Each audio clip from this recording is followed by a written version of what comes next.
Hi friends, ಹೇಗಿದ್ದೀರಾ? ಪ್ರತಿನಿತ್ಯ ತಪ್ಪದೇ ಧ್ಯಾನ ಮಾಡ್ತಾ ಇದ್ದೀರಾ? ಮಾನವನನ್ನು ಎಲ್ಲ ವಿಧವಾಗಿ ಸಂಸ್ಕರಿಸೋದು ಈ ಧ್ಯಾನ. ಮಾನವರಲ್ಲಿ ಸಹಜವಾಗಿ ಎರಡು ಗುಣಗಳು ಇರ್ತವೆ. ಒಂದು ಒಳ್ಳೆ ಗುಣಗಳು, ಒಂದು ಕೆಟ್ಟ ಗುಣಗಳು. ಕೆಟ್ಟ ಗುಣಗಳಂದರೆ ಇಷ್ಟು ದಿನ ನಾವು ಹೇಳ್ಕೊಂಡ್ವಿ, ಸಿಟ್ಟು, ದ್ವೇಷ, ಅಸೂಯೆ, ಅಹಂಕಾರ, ಸ್ವಾರ್ಥ, ನಿರ್ಲಕ್ಷ್ಯ, ಹೊಟ್ಟೆ ಕಿಚ್ಚು, ಈ ಎಲ್ಲ ಗುಣಗಳು ಕೆಟ್ಟ ಗುಣಗಳು.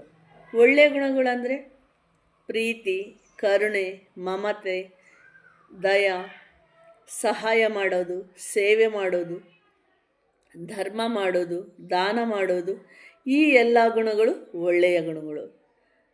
ನೋಡಿ, ಒಂದು ಬಂಗಾರವನ್ನು ಬೆಂಕಿಯಲ್ಲಿ ಸುಟ್ಟಾಗ ಮಾತ್ರ ಅದು ಆಭರಣ ಮಾಡಲಿಕ್ಕೆ ಸಾಧ್ಯ ಆಗುತ್ತೆ.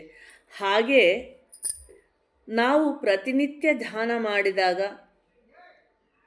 ನಮಗೆ ಕಣ್ಣೀರು ಹೋಗ್ತಾ ಇರುತ್ತೆ, ತಲೆನೋವು ಬರುತ್ತೆ, ಮೈಕೈ ನೋವು ಬರುತ್ತೆ. ಇದು ಈ ದೇಹಕ್ಕಾದರೆ ಮನೆಯಲ್ಲಿ ಕೂಡ ನಮಗೆ ಕೆಲವೊಂದು ಸಲ ಸಪೋರ್ಟ್ ಸಿಗುತ್ತೆ, ಕೆಲವೊಂದು ಸಲ ಸಪೋರ್ಟ್ ಸಿಗಲ್ಲ. ಈ ರೀತಿ ನಾವು ಸುದ್ದಿ ಆಗ್ತೀವಿ. ಈ ಎಲ್ಲ ಅವಮಾನಗಳಿಂದ, ಕಷ್ಟ ಸಮಸ್ಯೆಯಿಂದ ನಾವು ಸುದ್ದಿ ಆದಾಗ ನಮ್ಮಲ್ಲಿ ಆ ಕೆಟ್ಟ ಗುಣಗಳು ಕಣ್ಣೀರಿನ ರೂಪ, ಮೈಕೈ ನೋವಿನ ರೂಪದಲ್ಲಿ ಹೊರಗಡೆ ಹೋಗ್ತಾವ.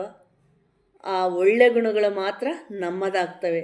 ಅದಕ್ಕೆ ಧ್ಯಾನ ಅಂದರೆ ಸುದ್ದಿ ಮಾಡುತ್ತೆ ಮಾನವರನ್ನು ಅಂತ ಹೇಳೋದು. ಈ ಎಲ್ಲ ವಿಷಯಗಳು ನಮಗೆ ಗೊತ್ತಾಗಬೇಕು ಅಂದರೆ ಪ್ರತಿನಿತ್ಯ ತಪ್ಪದೇ ಧ್ಯಾನ ಮಾಡಬೇಕು. ಧ್ಯಾನ ಮಾಡಿ ಆನಂದವಾಗಿರಿ. Thank you.